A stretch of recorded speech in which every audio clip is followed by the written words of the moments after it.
విగ్రహాలను ఆరాధించేటటువంటి ప్రజలు నిత్యం అల్లర్లతో, ఆందోళనలతో, యుద్ధాలతో, అలజడులతో అట్టుడికిపోతూ ఉండేటటువంటి అరబ్ దేశాలు జోదము, వ్యభిచారము, లంచగొండితనము, దారిదోపిడులు, నరహత్యలు, భ్రూణ హత్యలు లాంటి చెడులలో నిండా మునిగిపోయి ఉన్నటువంటి అలాంటి నీచమైనటువంటి జాతి అరబ్ జాతి. మరి ఎప్పుడైతే ఖురాన్ గ్రంథాన్ని విశ్వసించారో, అల్లాహ్ని తమ ప్రభువుగా నమ్మారో, ప్రవక్త ముహమ్మద్ సల్లల్లాహు అలైహి వసల్లం అని తన మార్గదర్శకుడిగా చేసుకున్నారు, ఎప్పుడైతే ఇస్లాం ధర్మాన్ని తమ జీవితంలో పాటించారో అప్పుడు వారిలో మార్పు వచ్చింది.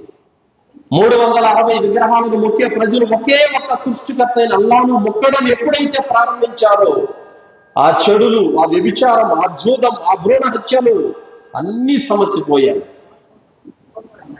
సోదరులారా, నిత్యం చెడులలో, పాపాలలో కూరుకున్నటువంటి ఆ అరబ్బు సామ్రాజ్యం ఎలా మారింది? అదే అరబ్బులు వ్యభిచారం చేసుకునే వాళ్ళు వ్యభిచారాన్ని ఎందుకు మానేశారు? జూదం ఆడేటటువంటి అరబ్బు జాతి ప్రజలు ఆ జూదాన్ని ఎందుకు మానేశారు? మద్యంలో తూల తురిగేటటువంటి ఆ ప్రజలు మద్యపానాన్ని ఎందుకు మానేశారు? ఆడపిల్ల పుట్టిందని తెలియగానే చంపేసేటటువంటి అరబు జాతి ఆడపిల్లను అమితంగా ప్రేమించడానికి గల కారణం ఏమిటి? వీటన్నిటికీ కారణం సృష్టికర్త అయిన అల్లాహ్ పంపినటువంటి దివ్య సందేశాన్ని విశ్వసించారు. ఏది చెడో, ఏది పుణ్యమో, ఏది మంచో, ఏది పాపమో అన్ని తెలుసుకున్నారు. దాని తర్వాత వారిలో మార్పు వచ్చింది. కావున సోదరులారా, నేడు కూడా మనం నివసిస్తున్నటువంటి ఈ సమాజంలో ఎలాంటి భయంకరమైనటువంటి పరిస్థితులు నేడు ఉన్నాయంటే, ఎటు చూసినా చిన్న పిల్లల దగ్గర నుంచి స్త్రీల వరకు మద్యం త్రాగటం అనేది సర్వసాధారణమైపోయింది. యువత జూదంలో పడిపోయి తమ జీవితాలని సర్వనాశనం చేసుకుంటున్నారు. అశ్లీలం, వ్యభిచారం అనేది ఎటు చూసినా సర్వసాధారణమైపోయింది. ఒకరినొకరు దోచుకోవడము, దౌర్జన్యాలు, లంచాలు, అధర్మం, అన్యాయం అనేవి రాజ్యమేలుతున్నాయి. సోదరులారా, ఈనాడు మన సమాజంలో చెడులు అనేది ఏ విధంగా పెచ్చరిల్లిపోయాయంటే సోదరులారా, నిద్ర లేస్తే పేపరు తెరిచామంటే గనక ఎన్ని దారుణాలు మనం కళ్ళతో చూస్తున్నామంటే, విస్తుపోయేటటువంటి కళ్ళతో చూసి కూడా నమ్మలేనటువంటి అతి భయంకరమైనటువంటి దారుణాలు, మహాదారుణాలు మనం చూస్తున్నాము న్యూస్ ఛానళ్లలో, వార్తాపత్రికలలో. మరి ఈ సమాజంలో ఉన్నటువంటి చెడులు కూడా దూరం అవ్వాలంటే ఏం చేయాలి? తమను పుట్టించినటువంటి సృష్టికర్తను గుర్తించాలి. నేనెందుకు పుట్టించబడ్డాను? నన్ను దేని నిమిత్తం దేవుడు సృష్టించాడు? నేను మళ్ళీ తిరిగి ఎక్కడికి వెళ్ళనున్నాను? నేను చేసే ప్రతి మంచి, ప్రతి చెడు దైవం గమనిస్తున్నాడు. రేపు నా మరణం తర్వాత దైవం వద్ద నేను లెక్క చెప్పుకోవాలి అన్నటువంటి భయ భీతి ఎవని హృదయంలో అయితే జనిస్తుందో అలాంటి వాడు తనను తాను సంస్కరించుకొని చెడులకు, పాపాలకు దూరం అయిపోయి మంచి మార్గాన నడుస్తాడు.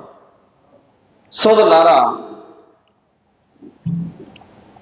ఈ మధ్య కాలంలో కూడా ఒకదాని తర్వాత ఒకటి ఎంతటి మహాదారుణాలు, ఎలాంటి మహాదారుణాలు మనం చూస్తున్నామంటే సోదరులారా, ముక్కు పచ్చలారని చిన్న పిల్లల పైన కూడా అత్యాచారాలు జరుగుతున్నాయి. 4 ఏళ్ల, 5 ఏళ్ల, 6 ఏళ్ల, 7 ఏళ్ల పిల్లల పైన కూడా కామాంధులు కాటేస్తున్నారు. వారి వలసలు మరిచి జంతువుల వలె ప్రవర్తిస్తున్నారు. అలాగే అక్రమ సంబంధానికి అడ్డుగా ఉన్నారని ముగ్గురు పిల్లల్ని ఒక తల్లి విషమిచ్చి చంపేసింది. మొన్ననే ఒక వారం కింద న్యూస్ లో వచ్చింది ఈ విషయం. అలాగే పిల్లలు సరిగా చదవలేదని బకెట్లో నీళ్లు పెట్టి ఆ నీళ్ళల్లో పిల్లల తలకాయి ముంచి ఊపిరాడక చనిపోయే విధంగా చేశాడు ఒక కర్కశుడైనటువంటి తండ్రి.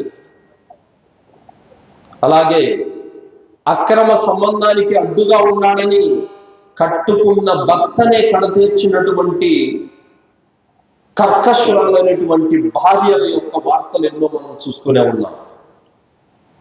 నిన్న వచ్చిన న్యూస్ ఏమిటి? తెల్లారితే కూతురుతో పెళ్లి, కూతురి యొక్క పెళ్లి, రాత్రికే అల్లుడితో నగలు నట్ర మూట ముళ్ళ సర్దుకొని అత్త పారిపోయారు. నిన్న వచ్చినటువంటి న్యూస్. ప్రతిరోజు ఎవరిలో కొన్ని ఎవరినో శత్రువులో ఏమన్నా బయటోని చంపాడంటే అది వేరే విషయం అండి. కన్న తండ్రిని చంపేవాడప్పుడు, కన్న కొడుకును చంపేవాడప్పుడు, కట్టుకున్న భార్యను చంపేవాడప్పుడు, కన్న తల్లిదండ్రులను కొట్టేవాడప్పుడు, ఎవరిని నమ్మాలో కూడా అర్థం కావడం లేదు. ఎలాంటి పరిస్థితులు వెళ్ళిపోయాయంటే సోదరులారా, భార్యను భర్త నమ్మే పరిస్థితి లేదు, భర్తను భార్య నమ్మే పరిస్థితి లేదు, తండ్రిని కూతుర్ని నమ్మే పరిస్థితి లేదు, కూతురు తండ్రిని నమ్మే పరిస్థితి లేదు. మనం మనుషుల మధ్యన బ్రతుకుతున్నామా, జంతువుల మధ్యన బ్రతుకుతున్నామా అన్నటువంటి ఆలోచన వస్తుంది. బంధువులే కదా, చిన్నాన్నే కదా, మావయ్యే కదా, బామర్దే కదా అనే నమ్మకాలు ఇప్పుడు ఎవరికి లేవు సోదరులా. ఒక 10 సంవత్సరాల ఆడపిల్లను నా తమ్ముడే కదా, నా అన్నే కదా అని చెప్పి ఇంట్లో వదిలిపెడితే ఏం జరుగుతుందో అన్నటువంటి భయంతో బిక్కు బిక్కుమంటూ బతుకుతున్నారు జనాలు. అలాగే ఒక భార్య భర్త వారి కుటుంబ సమస్య ఒకటి వచ్చింది, విడిపోయారు. కారణం ఏంటో తెలుసా? ఆ అమ్మాయికి కాలేజీ టైంలో ఒక స్నేహితుడు ఉండేవాడు. పెళ్ళైన తర్వాత కూడా అదే స్నేహం కొనసాగుతుంది. భర్త చాలా సార్లు నిలదీశాడు, అతను మన ఇంటికి రావడం నాకు ఇష్టం లేదు, అతను రానివద్దు అని చెప్పేసి. ఆ అమ్మాయి తల్లిదండ్రులతో చెప్పించారు, పెద్దలతో కూర్చోబెట్టి చెప్పించారు. ఎంత చెప్పినా కూడా మాది స్నేహం, మేము వదులుకోలేము అని చెప్పారు. నిజం చెప్పండి, ఒక అమ్మాయికి ఒక అబ్బాయికి స్నేహం ఎక్కడైనా ఉందా? ఏ దురుద్దేశం లేకుండా ఉంటుందా? ఒక పరాయి అమ్మాయికి పరాయి అబ్బాయికి దురుద్దేశం లేకుండా స్నేహం ఉంటుందా? ఉండదు. వ్యభిచారానికి ఒక సాకు మాత్రమే స్నేహం అని. వ్యభిచారం చేసుకోవడానికి ఒక సాకు స్నేహం అని. మరి దాని తర్వాత వాళ్ళ యొక్క జీవితమే అల్లకల్లోలమైపోయింది, విడిపోయారు. మరి అందుకే ఇస్లాం ధర్మం ఉంటుంది, పరాయి స్త్రీని చెడు దృష్టితో చూసిన ఇస్లాం ఒప్పుకోదు. పరాయి స్త్రీని ముట్టుకోవడం కంటే తన తలలో మేకు గుచ్చుకోవడం ఎంతో మేలు అన్నారు ప్రవక్త సల్లల్లాహు అలైహి వసల్లం వారు. ఇస్లాం ధర్మంలో ప్రతి సమస్యకి ఒక పరిష్కారం, ప్రతి సమస్యకి ఒక సమాధానం. ఇది సవ్యమైన సరైనటువంటి ధర్మం కాబట్టే ఎవరి ముందు పరదాతో ఉండాలి, ఎవరి ముందు పరదాతో ఉండకూడదు అన్నటువంటి దిశా నిర్దేశాలు స్పష్టంగా చెప్పింది ఇస్లాం ధర్మం. అందుకనే ఇస్లాం ధర్మాన్ని స్వీకరించిన వాడు రుజుమార్గాన్ని పొందుతాడు. మరి మార్చి 31వ తేదీన నాగర్ కర్నూల్లో 2025 మార్చి 31వ తేదీ నాగర్ కర్నూల్లో తన కొడుకును వెంట పెట్టుకొని ఒక స్త్రీ జాతరకని వెళితే 6 మంది దుండగులు ఆమెను బంధించి ఆ పిల్లోడుని కట్టేసి రాత్రి మొత్తం అంతా ఆమె మీద లైంగిక దాడి చేశారు. ఆమె దాహం వేస్తుందని చావు బ్రతుకులు రక్తం కార్చుకుంటూ చావు బ్రతుకులను కొట్టుమిట్టాడుతూ ఆమె దాహమని అడిగితే దుర్మార్గులు నోట్లో మూత్రం పోశారు ఆమెకి. ఎంత కర్కశమైనటువంటి జంతువులు సైతం పాల్పడనటువంటి ఘోర కృత్యాలకు మనిషి ఎందుకు పాల్పడుతున్నాడు? ఏమైంది మనిషికి? బుద్ధి ఏమైంది? ఆ యొక్క దయ జాలి గుణం ఏమైపోయాయి? సాటి మనిషి పట్ల కూడా ప్రేమ దయ జాలి లేకుండా ఎంత మృగం వల్ల ఎందుకు తయారవుతున్నాడు? నన్ను పట్టుకునే దేవుడు ఒకడున్నాడు అన్న భావన లేదు కాబట్టే ఇలా తయారవుతున్నాను. నేను చేసే కర్మకు గాను శిక్షించేవాడు ఒకడున్నాడు అన్నటువంటి విశ్వాసం వీళ్ళల్లో లేదు కాబట్టే జంతువుల కంటే హీనంగా తయారవుతున్నాను. నేను చేసే ప్రతి పాపాన్ని ప్రతి పుణ్యాన్ని లెక్క గడుతున్నాడు, రేపు నా తాట తీస్తాడు అన్నటువంటి విశ్వాసం హృదయంలో లేదు కాబట్టి విచ్చలవిడిగా బతుకుతున్నాడు. మరణానంతర జీవితం గురించి నమ్మకం లేదు, విధిరాత పట్ల అవగాహన లేదు, దేవుడంటే భయం లేదు, లెక్క లేదు. అందుకోసమే మనిషి జంతువుల కంటే హీనంగా విచ్చలవిడిగా తయారవుతున్నాడు. ఏది చేయాలనిపించేది చేసేస్తున్నాడు. వ్యభిచారం, జోదం, మద్యం, నరహత్యలు, భ్రూణ హత్యలు, ఒకరిని లాక్కోవటం, దౌర్జన్యం, మానభంగాలు, అన్యాయం, అక్రమాలు, ఏది చేయాలంటే అది చేస్తున్నాడు. కావున సోదరులారా, దైవాన్ని విశ్వసించడం ద్వారా, దైవాన్ని నమ్మడం ద్వారా ఆయన నన్ను శిక్షిస్తాడు అని పరలోకాన్ని నమ్మడం ద్వారా మనిషి మారతాడు. కనుకనే తనను పుట్టించినటువంటి నిజ సృష్టికర్తను తెలుసుకోవాల్సినటువంటి అవసరం ఎంతైనా ఉంది సోదరులారా. సోదరులారా, ఇలాంటి దౌర్భాగ్యమైనటువంటి పరిస్థితుల నుండి బయటపడి ప్రశాంతమైనటువంటి జీవితాన్ని ఒక మనిషి గడపాలంటే అది ఒక్క ఇస్లాం ధర్మం ద్వారా మాత్రమే సాధ్యమవుతుంది. ఎందుకంటే కొందరు అంటారు, మేము వారానికి ఒకసారి దేవుని ప్రార్థన మందిరానికి వెళ్ళొస్తాము అని అంటాడు. మరొకరు ఏమంటారు, నెలకు ఒకసారి వెళ్ళొస్తాను అని అంటారు. అలాంటి వారిలో దైవ భీతి అనేది ఉండదు. ఎందుకుండదు తెలుసా? వాడు ఆ ప్రార్థన మందిరానికి వెళ్ళినప్పుడు మాత్రమే వాడిలో భక్తి ఉంటుంది, దాని నుంచి బయటకు వచ్చిన తర్వాత ఉండదు ఇంకా. కానీ ఒక ముస్లిం లా ఇలాహ ఇల్లల్లా ముహమ్మద్ రసూలుల్లాహ్ అనే కలిమా పలికినటువంటి ఒక ముస్లిం ప్రతి క్షణం, ప్రతి గంట, ప్రతి రోజు, ప్రతి వారం, ప్రతి నెల, ప్రతి సంవత్సరం అల్లాహ్ నన్ను చూస్తున్నాడు, నన్ను పట్టుకుంటాడు అనేటువంటి ఒక భయంతో ఉంటాడు.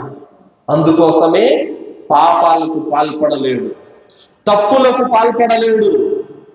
ఎవరైతే దైవం నన్ను నిత్యం చూస్తున్నాడు అన్న భావన ఎవరైతే ఉంటుందో వాడు దైవ భీతిని కలిగి ఉంటాడు. వారానికి ఒకసారి నేను దేవుడి కాడికి వెళ్ళి వస్తాను, నాకు వారానికి ఒకసారి దేవుడు అవసరం అన్న భావన ఎవరికైతే ఉంటుందో వారిలో దైవ భీతి అనేది ఉండదు. కావున సోదరులారా, నేను ఎక్కడ ఉన్నా, నేనేం చేస్తున్నా, నలుగురిలో ఉన్నా, 10 మందిలో ఉన్నా, ఒంటరిగా ఉన్నా, వెలుగులో ఉన్నా, చీకటిలో ఉన్నా, రాత్రి పూట ఉన్నా, పగలు పూట ఉన్నా, అల్లాహ్ నన్ను చూస్తున్నాడు అన్నటువంటి భయాన్ని ఎవడైతే కలిగి ఉంటాడో అలాంటి వాడి జూదము, మద్యము, వ్యభిచారం, భ్రూణ హత్యలు లాంటి చెడులకు దూరంగా ఉంటారు సోదరులారా. అలాగే వ్యక్తులలో కూడా తౌహీద్, ఏకదైవారాధన ఎవరిలోనైతే ఉంటుందో వారిలో చెడులు ఉండవు సోదరులారా. నేను చాలా చోట్ల తిరుగుతా చూస్తూ ఉంటాను. చాలా మంది నమాజ్ చేస్తూ ఉంటారు, సిగరెట్, తంబాకు, పాన్బరాకు, గుట్కాలు, బ్రాందీ లాంటివి కూడా అలవాట్లు కలిగి ఉంటారు. వారు ఏమిటి వారి స్థితి అంటే వారిలో పరిపూర్ణ తౌహీద్ అనేది లేదు, తౌహీదులో కొరత ఉంది వాళ్ళకి. అందుకోసం ఈ చెడులకు పాల్పడుతున్నారు. కావున మనలోని భక్తి, విశ్వాసం అనేది నిండుగా ఉంటే గనక రవ్వంత చెడుకు పాల్పడాలన్నా కూడా అల్లాహ్ గుర్తుకొస్తాడు, వెంటనే ఆ భయం నుండి పక్కకు వచ్చేస్తాడు సోదరులారా. కావున నిజ సృష్టికర్తను అల్లాహ్ను నమ్మినటువంటి వ్యక్తి తనను తాను సంస్కరించుకొని ఉత్తమమైనటువంటి జీవితం గడపడానికి ప్రయత్నం చేస్తాడు సోదరులారా. సోదరులారా, నేడు ముస్లిం సమాజంలో కూడా ఎవరైనా పాపాలకు పాల్పడుతున్నారు, ఘోరాలకు, అన్యాయాలకు, అధర్మాలకు పాల్పడుతున్నారంటే ఆ వ్యక్తి ఖురాన్ గ్రంథాన్ని చదవని వాడై ఉంటాడు. ఆ వ్యక్తి 5 పూట్ల నమాజు చదవని వాడై ఉంటాడు. ఆ వ్యక్తి రంజాన్ మాసంలో రోజాలు పాటించని వాడై ఉంటాడు. కనుకనే దైవ భీతి లేదు కాబట్టే పాపాలకు పాల్పడుతూ ఉంటారు. కానీ అల్లాహ్ను విశ్వసించి సదాచరణ చేసే ఏ వ్యక్తి కూడా పాపాలకు పాల్పడలేడు సోదరులారా. కావున తౌహీద్ అన్ని సమస్యలకు పరిష్కారం. తౌహీద్ ఏకదైవారాధన అనేది ప్రపంచంలో నడుస్తున్న ప్రతి చెడుకు సమాధానం. తౌహీద్ అంటే ఏమిటి? తౌహీద్ అంటే ఈ భూమిని పుట్టించిన వాడు, ఆకాశాలను పుట్టించిన వాడు, వర్షాన్ని కురిపించేవాడు, భూమిలో ఉపాధిని ప్రసాదించేటటువంటి వాడు, ఈ సమస్తాన్ని పుట్టించిన వాడు అల్లాహ్ ఒక్కడే అని నమ్మటం తౌహీద్. తౌహీద్లో 3 భాగాలు ఉన్నాయి: రుబూబియత్, ఉలూహియత్, అస్మా వ సిఫాత్. 3 ఉన్నాయి. రుబూబియత్ అంటే ఈ భూమికి ప్రభువు అల్లాహ్, ఆకాశానికి ప్రభువు అల్లాహ్, నన్ను పుట్టించిన వాడు అల్లాహ్, ఈ పంటలను పండించేవాడు అల్లాహ్, ఈ సృష్టిని నడిపించేవాడు అల్లాహ్, సూర్య చంద్ర నక్షత్రాలను పుట్టించిన వాడు అల్లాహ్, ఈ భూమండలంలో నేల పారాడే చిన్న చీమ దగ్గర నుంచి సముద్ర గర్భంలో ఉన్న పెద్ద పెద్ద తిమింగలాల వరకు అన్నింటికీ ప్రభువు అల్లాహ్ ఒక్కడే అని విశ్వసించడమే తౌహీద్ రుబూబియత్. ప్రతిదానికి దేవుడు ఒక్కడే, అల్లాహ్ ఒక్కడే సృష్టికర్త అని విశ్వసించడమే తౌహీద్ రుబూబియత్. తౌహీద్ ఉలూహియత్ అంటే నేను చేసే నమాజ్, నేను చేసే కుర్బానీ, నేను చేసేటటువంటి సదకాలు, నేను పెట్టేటటువంటి రోజాలు, హజ్జు, ఉమ్రాలు, దాన ధర్మాలు, అన్ని ఆరాధనలకు అల్లాహ్ ఒక్కడే అర్హుడు అని నమ్మడమే తౌహీద్ ఉలూహియత్. ప్రతి ఆరాధన అల్లాహ్ ఒక్కడికే అని అంకితం చేసుకోవడమే ఉలూహియత్. అస్మా వ సిఫాత్ నామాలు, ప్రత్యేకమైనటువంటి గుణాలు అల్లాహకు సంబంధించినవి వేరొకరికి ఆపాదించకూడదు. ఆ గుణాలు అల్లాహకు ఒక్కడికే. ఇప్పుడు అల్లాహకు కొన్ని గుణాలు ఉన్నాయండి. అదేమిటి? అల్లాహ్ పుట్టడు. పుట్టని వాడు ఇంకెవడైనా ఉన్నాడా? అల్లాహకు మరణం లేదు. మరణం లేని వాడు ఇంకెవడైనా ఉన్నాడా? అల్లాహ్ ఉపాధినిచ్చేవాడు. అల్లాహ్ కాకుండా మరొకడు ఎవడైనా ఉపాధిని ఇవ్వగలడా? ఈ గుణాలు, ఈ నామాలు అల్లాహకు ఒక్కడికే ప్రత్యేకం. ఆయనకు తప్ప ఇంకెవరికి కూడా ఆ గుణాలు, ఆ నామాలు వేరొకరికి ఆపాదించకూడదు. ఫర్ ఎగ్జాంపుల్, ఇప్పుడు అల్లాహ్ సుబ్హానహు వ తఆలా అల్ బసీర్ అంటే చూసేవాడు. మనం కూడా చూస్తామండి, ఎదురుగా చూస్తున్నాం. మరి ఇప్పుడు నేను ఇక్కడ ఉన్నాను, నా ఇంట్లో నా పిల్లలు ఏం చేస్తున్నారో నేను చూడగలనా? చూడలేను. కానీ అల్లాహ్ చూస్తాడు. 7 ఆకాశాల పైన ఏం జరుగుతుందో, 7 భూముల కింద ఏం జరుగుతుందో, మానవులు ఏం చేస్తున్నారో, మానవుల హృదయాలలో ఏ ఆలోచనలు మెదులుతున్నాయో, ఏ తల్లి గర్భంలో ఏ యొక్క పిండం పొరుడు పోసుకుంటుందో, ఏ చెట్టుకు ఏ కాయ కాస్తుందో, ఏ యొక్క రంధ్రంలో చీమ పారాడుతుందో మొత్తం చూడగలిగేటువంటి శక్తి అల్లాహకు ఉంది. ఈ నామాన్ని తీసుకెళ్లి లేదండి అబ్దుల్ ఖాదిర్ జిలానీ కూడా అన్ని చూస్తాడు అని అంటే గనక షిర్కుకు పాల్పడినట్లే. లేదండి మా ఊర్లో ఒక బాబా ఉన్నాడు, ఆయన కూడా చూస్తాడని అంటే గనక షిర్కుకు పాల్పడినట్లే. కావున అల్లాహకున్న ప్రత్యేకమైన గుణాలు, నామాలు ఇంకొకరికి ఇవ్వకూడదు. కావున సోదరులారా, చాలా మంది ఈరోజు ముస్లింలు ఒకవైపు అల్లాహ్ను ఆరాధిస్తూనే మరోవైపు షిర్కుకు పాల్పడుతున్నారు. 5 పూట్ల నమాజ్ చేస్తున్నారు, మళ్ళీ పీర్ల పండుగ కూడా చేస్తున్నారు. 5-6 లక్షలు ఖర్చు పెట్టి హజ్జు చేసేస్తారు, మళ్ళీ కశ్మీర్ దర్గాకు, అజ్మీర్ దర్గా కూడా పోతున్నారు. ఏంటి లాభం? బూడిదలో పోసిన పన్నీరు లాంటిదే. అలాంటి వారు 5 పూటల కాదు, 5 లక్షల నమాజులు చేసిన ఆవగింజంత పుణ్యం కూడా వాళ్ళకి రాదు. ఎందుకు? అల్లాహ్ తాలా ఖురాన్ అంటున్నాడు, ఖుల్ ఇన్నస్సలా వ నుస్కి వ మహయాయ వ మమాతి లిల్లాహి రబ్బిల్ ఆలమీన్. చెప్పండి, మా జీవితం, మా మరణం, మా నమాజ్, మా కుర్బానీ అన్ని సర్వలోకాల ప్రభువు అయిన అల్లాహకు ఒక్కడికే అని చెప్పండి అని అల్లాహ్ అంటున్నాడు. లేదండి నేను అల్లాహ్ కూడా చేస్తాను, దర్గా కూడా చేస్తాను, నేను అల్లాహ్ను కూడా నమ్ముతాను, మస్తాన్ బాలి వలిని కూడా నమ్ముతాను, మౌలాని దర్గాను నమ్ముతాను అని అంటే అలాంటి వాని యొక్క విశ్వాసము అల్లాహకు అవసరము లేదు. అల్లదీన ఆమను వలం యల్బిసు ఈమానహు బిదుల్మి ఉలైక లహుముల్ అమ్ను వహుమ్ ముహ్తదూన్. ఎవరైతే విశ్వసించిన తర్వాత తమ విశ్వాసంలో షిర్క్ అనే మాలిన్యాన్ని కలవనీయకుండా భద్రంగా తమ విశ్వాసాన్ని కాపాడుకున్నారు, అలాంటి వారికి అమన్, శాంతి ఉంది. వహుమ్ ముహ్తదూన్, అలాంటి వారి సన్మార్గం మీద ఉన్నారు. కాబట్టి నీ జీవితంలో నువ్వు అల్లాహ్ను తప్ప ఇంకెవరిని ఆరాధించకూడదు. నీ నుదురు అల్లాహ్ కోసం తప్ప ఇంకెవరి కొరకు సజ్దా చేయకూడదు. నీ దువాలు అల్లాహ్ను అడగడానికి తప్ప ఇంకెవరి కోసం చేతులు వేయకూడదు. నువ్వు ఇచ్చే కుర్బానీ అల్లాహ్ కొరకు తప్ప ఇంక ఏ బాబా కొరకు, ఏ ఔలియా కొరకు అవి ఉండకూడదు. అలాంటి స్వచ్ఛమైన నిష్కల్మషమైనటువంటి ఆరాధన అంటే అల్లాహ్కు ఇష్టము. బట్టలు మార్చినట్టు, చెప్పులు మార్చినట్టు, నేను వాళ్ళను కూడా నమ్ముతాను, వీళ్ళను కూడా నమ్ముతాను అన్నటువంటి భావన ఉంటే అలాంటి వారి ఆరాధన, అలాంటి వారి విశ్వాసం అల్లాహ్ కుబుల్ చెయ్యడు. అలాగే చాలా మంది ఈరోజు ఏ ముస్లిం యొక్క ఇంటికి చూసినా ఎర్రగుడ్డలో టెంకాయ, పచ్చగుడ్డలో టెంకాయ, నిమ్మకాయలు, మిరపకాయలు, వెంట్రుకల దారాలు, చేతులకు, నడుముకి, మెడకి తాయెత్తులు, దారాలు, జ్యోతిష్యం, మూఢనమ్మకాలు ఎటు చూసినా ఈ ముస్లిముల యొక్క కుటుంబాలలో, ఇళ్లలో కనిపిస్తూ ఉన్నాయి. సోదరులారా, అల్లాహ్ను నమ్మే ఏ ముస్లిం కూడా ఇలాంటి వస్తువుల మీద నమ్మకం పెట్టడు. ఎవడో మంత్రి ఇచ్చినందుకు, ఎవడో జ్యోతిష్యం చెప్పినందుకు, ఎవడో తాయెత్తు కట్టినందుకు, ఎవడో దారం కట్టినందుకు అల్లాహ్ రాసిన విధిరాత మారదు. గుర్తుపెట్టుకోండి. అల్లాహ్ సుబ్హానహు వ తఆలా మీ తల్లి గర్భంలో మీరు 120 రోజుల సమయంలో ఉండగా మీ విధిరాత మార్చేశాడు, మీ విధిరాత రాశాడు. ఆ రాతను మార్చే శక్తి ఏ మంత్రగాడికి లేదు, ఏ తంత్రగాడికి లేదు. ఎందుకంటే సోదరులారా, మంత్రాలకు చింతకాయలు రాలవు. జ్యోతిష్యుల మాటలు, మంత్రగాళ్ళ మాటలు నమ్మేటటువంటి వారు ఎవరైతే ఉన్నారో అలాంటి వారు తమ విశ్వాసాన్ని కోల్పోయారు. గుర్తు పెట్టుకోండి. ప్రవక్త ముహమ్మద్ రసూలుల్లాహ్ సల్లల్లాహు అలైహి వసల్లం అన్నారు, ఏ వ్యక్తి అయినా ఒక జ్యోతిష్యుడి వద్దకు వెళ్ళి చేయి చూపిస్తే అతని 40 రోజుల నమాజు కుబులవదని చెప్పారు. మరియు ఏ వ్యక్తి అయినా సరే ఒక జ్యోతిష్యుడి వద్దకు వెళ్ళి అతను చెప్పే మాటను నమ్మితే గనక అతను నాపై అవతరించిన ఖురాన్ గ్రంథాన్ని తిరస్కరించిన వాడయ్యాడు అన్నారు. అంటే తిరస్కారం అంటే ఏంటి? కుఫ్రుకు పాల్పడిన వాడిని ఏమంటారు? కాఫిర్ అంటారు. కాబట్టి జ్యోతిష్యుడు మాటలు వినేటటువంటి వాడు ఇస్లాం ధర్మ పరిధి నుండి బయటికి వెళ్ళిపోతాడు.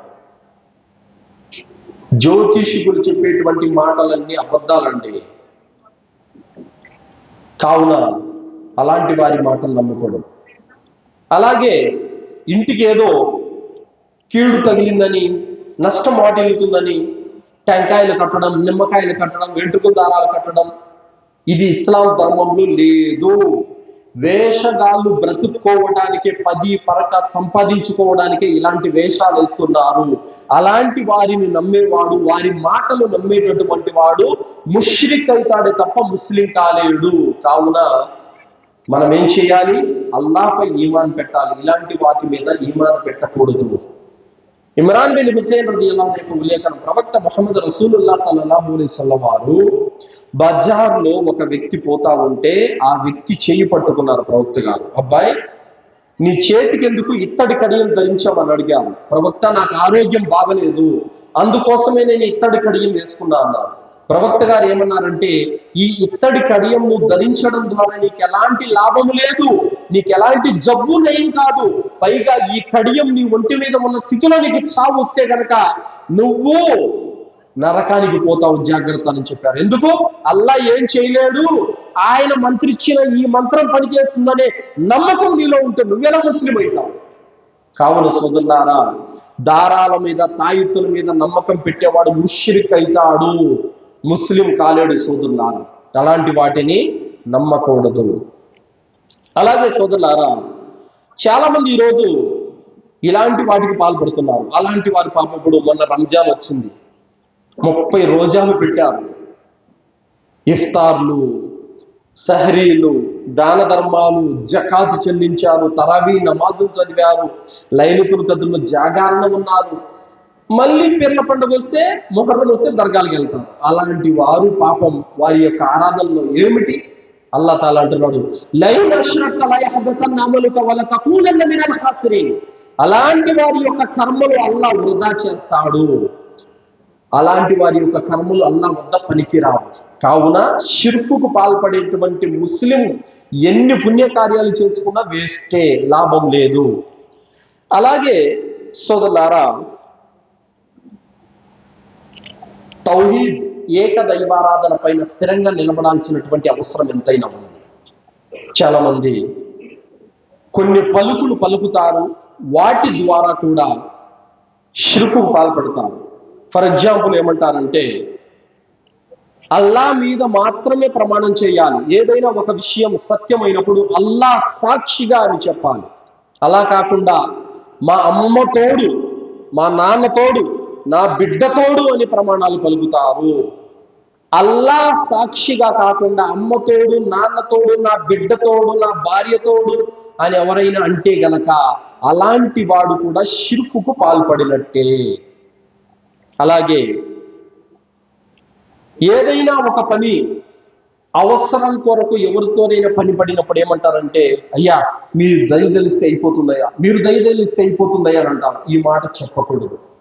అల్లా తలిస్తే అవుతుందని చెప్పాలి తప్ప మీరు దయ తెలిస్తే అవుతుంది అని చెప్పకూడదు. అల్లా తఆలా ఏమంటున్నాడు, వమా తషాఊన అయ్యషా అల్లాహు లిల్లాహి రబ్బిల్ ఆలమీన్. మీరు తలిచినంత మాత్రం ఏమీ కాదు అల్లా తలవనంత వరకు. కావున అల్లా దయదలిస్తే అవుతుందని చెప్పాలి తప్ప మీరు తలుచుకుంటే అవుతుంది అనే మాట చెప్పకూడదు. అలాగే మీకు సర్వము తెలుసు అనేటటువంటి మాట కూడా మనం ఎవరికి చెప్పకూడదు. సర్వము తెలిసిన వాడు అల్లా ఒక్కడే. మీకు అన్నీ తెలుసు అంటే మీకు తెలియదంటూ ఏది లేదు అని అంటే ఆ మాట కూడా షిర్కుకు దారి తీస్తుంది. అలాగే దైవ ప్రవక్త ముహమ్మద్ సల్లల్లాహు అలైహి వసల్లం వారి వద్దకి ఒక వ్యక్తి వచ్చాడు. వచ్చి ఏమన్నాడంటే, అల్లా యొక్క ప్రవక్త, నాకు ఒక పని పడింది, ఆ పని మీరు తలుచుకుంటే అయిపోతుంది అన్నాడు. ప్రవక్త సల్లల్లాహు అలైహి వసల్లం వారు తీవ్రంగా కోపడ్డారు. నేను తలుచుకుంటే అవుతుందని చెప్పొద్దు, అల్లా తలుచుకుంటే అవుతుందని చెప్పండి అని అన్నారు. కావున ఎవరినైనా సరే మీరు తలుచుకుంటే అయిపోతుందని చెప్పకూడదు. అలాగే ఎవరైనా సహాయం చేసినప్పుడు మీరు దేవుడితో సమానమయ్యా అని చెప్పేసి అంటారు. ఈరోజు ప్రజల్లో ఈ మాట సర్వసాధారణమైపోయింది. ఎవరు రవ్వంత సహాయం చేసినా దేవుడు లాంటోడువయ్యా నువ్వు, దేవుడితో సమానం నువ్వు అని చెప్పేసి అంటారు. ఈ మాట అతి ఘోరమైనటువంటి పాపం. మనిషి ఎంత సహాయం చేసినప్పటికీ, ఎంత పెద్ద సహాయం చేసినప్పటికీ, ఎంత మంచివాడైనప్పటికీ, ఎంత గొప్ప హోదాలో ఉన్నప్పటికీ కూడా దేవుడితో సమానము అనే మాట చెప్పకూడదు సోదరులారా. ఒకప్పుడు ఒకడు చెప్పుకున్నాడు, అనా రబ్బుకుముల్ ఆలా, నేనే మహోన్నతమైనటువంటి దేవుణ్ణి అని చెప్పుకున్నాడు. ఎవరు? ఫిరౌన్. ఏం చేశాడు? భావి తరాల వారికి గుణపాఠంగా చేశాడు అల్లాహ్ సుబ్హానహు వ తఆలా. కావున నేను దేవుణ్ణి అని చెప్పుకోవడం, ఫలానా ఆయన దేవుళ్ళు అనుకోవడం చెప్పుకోవడం, దేవుడు అంతటి మంచోడని చెప్పుకోవడం, ఇది తప్పు. ఎంత సహాయం చేసినా కూడా మనం ఏం చేయాలి? జజాకల్లాహు ఖైరా అని చెప్పాలి. అల్లా నీకు ఉత్తమమైన ప్రతిఫలాన్ని ప్రసాదించుగాక అని చెప్పాలి తప్ప నువ్వు దేవుడితో సమానం అని చెప్పేయకూడదు. ఒకటే మాట. ఆ మాట చెప్తే గొప్పోడు అయిపోతాడా? ఆ మాట చెప్తే అతని స్థాయి పెరుగుతుందా? పెరగదు. ఘోరమైన పలుకు పలికినట్టే ఆ మాట పలికితే. కావున ఆ మాట చెప్పకూడదు. అలాగే కొంతమంది ఈ మధ్యన కొన్ని ధార్మిక బోధన చేసేటటువంటి వాళ్ళు కూడా హద్దులు మీరి మాట్లాడడం మనం చూస్తున్నాం సోదరులారా. అల్లాను, ఆయన ప్రవక్తను ఎగతాళి చేసి వ్యంగ్యంగా మాట్లాడినటువంటి దౌర్భాగ్యులు చనిపోతే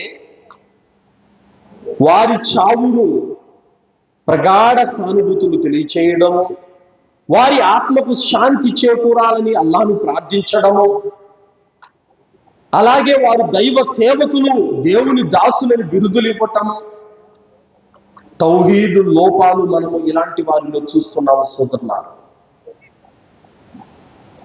సోదరులారా. అల్లాను, ఆయన ప్రవక్తను ఎగతాళి చేసి మాట్లాడినటువంటి వారు అవిశ్వాసులు. ప్రవక్త సల్లల్లాహు అలైహి వసల్లం వారి యొక్క బోధనలను వ్యంగ్యంగా మార్చి చెప్పినటువంటి వాళ్ళు సత్య తిరస్కారులు. అలాంటి వారి యొక్క చావులకు సానుభూతి తెలియచేయడము, అలాంటి వారికి శాంతి చేకూరాలని ప్రార్థించడము, ఇలాంటి దౌర్భాగ్య స్థితులు కూడా నేడు బోధకుల్లో చూస్తున్నామంటే ఆశ్చర్యం వేస్తుంది సోదరులారా. అల్లాహ్ సుబ్హానహు వ తఆలా ఖురాన్ గ్రంథంలో సూర అహ్జాబ్ 57వ ఆయతలో అల్లాహ్ అంటున్నాడు, ఇన్నల్లదీన యు'దూనల్లాహ వ రసూలహు లఅనహుముల్లాహు ఫిద్ దున్యా వల్ ఆఖిరా వ అ'ద్ద లహుం అదాబం ముబీనా.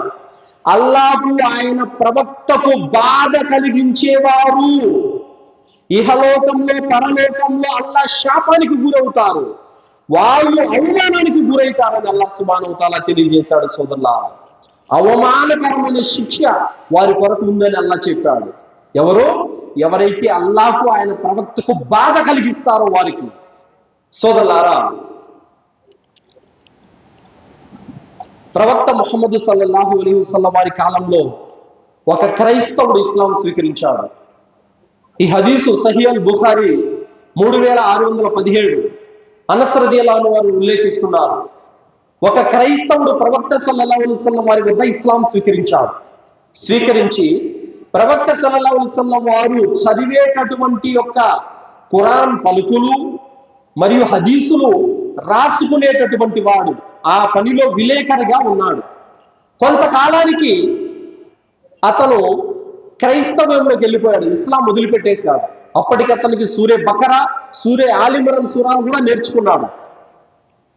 ఇస్లాం త్యజించి క్రైస్తవంలోకి వెళ్ళిపోయిన తర్వాత ఏమన్నాడంటే, ముహమ్మద్కి ఏమీ రాదు, నేనేదో రాసిస్తే చదువుకుంటాడు, అక్కడ సత్యం ఏమీ లేదు అని ప్రవక్త ముహమ్మద్ సల్లల్లాహు అలైహి వసల్లం వారి మీద నిందలు వేశాడు. ప్రవక్త సల్లల్లాహు అలైహి వసల్లం వారి మీద అబద్ధాలు కల్పించాడు. అల్లాహ్ సుబ్హానహు వ తఆలా అతని చావును ఎలా చేశాడో తెలుసా? అతను కొంతకాలానికి చనిపోయాడు. క్రైస్తవులు అతనికి ఖననం చేశారు. తెల్లవారి చూస్తే శవం బయట ఉంది. వాళ్ళు ఏమనుకున్నారంటే, ఇతను ఇస్లాం వదిలిపెట్టి క్రైస్తవంలోకి వచ్చాడు కదా, ఇది ముహమ్మద్ మరియు అతని అనుచరుల పని అయి ఉంటాదని మరొక చోట లోతుగా తవ్వి పూడ్చిపెట్టారు. మళ్ళీ తెల్లవారి చూస్తే శవం బయట ఉంది. మళ్ళీ ఎంతకంటే ఎక్కువ లోతులో పూడ్చిపెట్టారు, మళ్ళీ బయట ఉంది శవం.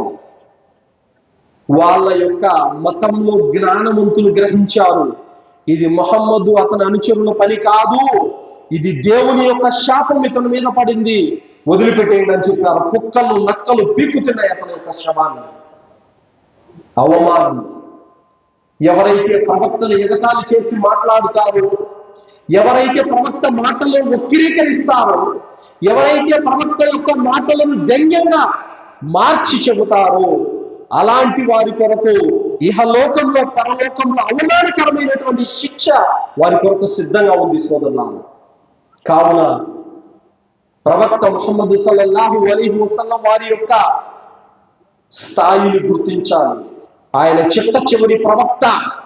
క్రైస్తవులు కానీ యూదులు కానీ ఎవరైనా సరే ప్రవక్త ముహమ్మద్ సల్లల్లాహు అలైహి వసల్లం వారిని విశ్వసించకపోతే వారికి స్వర్గం లేదు, వారికి పరలోకంలో మోక్షం లేదు. ప్రవక్త సల్లల్లాహు అలైహి వసల్లం వారిని విశ్వసిస్తేనే వారికి స్వర్గం ఉంది. సోదరులారా, కావున అలాంటి సత్య తిరస్కారులు చనిపోతే ఎవరో కొందరు వెళ్ళి ప్రగాఢ సానుభూతిని తెలియజేయడము, వాళ్ళ ఆత్మకు శాంతి చేకూరాలని ప్రార్థించడము, ఇలాంటి తౌహీద్ అకీదా లేనటువంటి యొక్క బోధకుల మాటలు వినకూడదు. సోదరులారా, మీరు కూడా మార్గం తప్పుతారు. సోదరులారా, ఇవన్నీ ఎందుకు చెప్తున్నామంటే, తౌహీద్ అవగాహన అనేది మనిషికి ఎప్పుడైతే వస్తుందో అప్పుడే ఇలాంటి వాటి నుండి దూరంగా ఉండగలుగుతాడు. ఎప్పుడైతే తౌహీద్ అవగాహన ఉంటుందో ఏది చెయ్యొచ్చు, ఏది చేయకూడదు, ఏది మాట్లాడచ్చు, ఏది మాట్లాడకూడదు గ్రహిస్తాడు. సోదరులారా, కావున తౌహీద్ అవగాహన అనేది ప్రతి ఒక్కరికి అవసరం. సోదరులారా, తౌహీద్ యొక్క లాభాలు ఏమిటి? మొదటిది, ప్రవక్త ముహమ్మద్ సల్లల్లాహు అలైహి వసల్లం వారు అన్నారు, తీర్పు దినం రోజున అల్లాహ్ సుబ్హానహు వ తఆలా ఆదాము కుమారుణ్ణి పిలుస్తాడు, తెరచాటుకు పిలుస్తాడు. పిలిచి ప్రజలందరూ ఉంటారు, ఎవ్వరు చూడకుండా రహస్యంగా లోపలికి పిలుస్తాడు అల్లాహ్ తాలా. పిలిచి, ఆదం కుమారా, ఈ పాపం నువ్వు చేసావా లేదా? చేశానల్లా. ఈ పాపం నువ్వు చేసావా లేదా? చేశానల్లా. ఇవన్నీ నువ్వు చేసినవా లేదా? ఈ పాపాలన్నీ నేను చేశానల్లా. 99 రిజిస్టర్లు మొత్తం పాపాలన్నీ తెరవబడతాయి. ఇవన్నీ నువ్వు చేసినవా లేదా చూసుకో అని అంటాడు అల్లాహ్ తాలా. ఇవన్నీ నేను చేశానల్లా అని అంటాడు. నువ్వు చేసినవేనా లేకపోతే దైవదూతలు ఏమైనా రాశారా కావాలని? లేదల్లా, ఇవన్నీ నేను చేసిన పాపాలే. ఇక నేను అయిపోయానని చేతులు పిసుక్కుంటూ ఉంటాడు. నేను అయిపోయానని చెప్పి చేతులు పిసుక్కుంటా ఉంటాడు. ఆ సమయంలో అల్లాహ్ సుబ్హానహు వ తఆలా అంటాడు, నువ్వు చేసుకున్న సత్కార్యం ఒకటి భద్రంగా నా వద్ద ఉంది అంటాడు అల్లాహ్. ఇన్ని పాపాలు చేసుకొని ఉన్నాను, నేనేం పుణ్యాలు చేశాను? లా ఇలాహా ఇల్లల్లా ఉన్నటువంటి ఒక చిన్న పత్రాన్ని అల్లాహ్ తాలా చూపిస్తాడు, మీజాన్ తెప్పిస్తాడు. 99 రిజిస్ట్రార్ల యొక్క పాపాలన్నీ ఒక పళ్ళెంలో, లా ఇలాహా ఇల్లల్లా కలిమా ఒక పళ్ళెంలో. ఎప్పుడైతే లా ఇలాహా ఇల్లల్లా కలిమా ఈ పళ్ళెంలో పెట్టమని దైవదూతలకు అల్లాహ్ ఆదేశిస్తాడో, దాసుడు అనుకుంటాడు 99 రిజిస్ట్రార్ల పాపాలున్నాయి, ఈ రవ్వ చీటి ఏం పనిచేస్తుంది అనుకుంటాడు.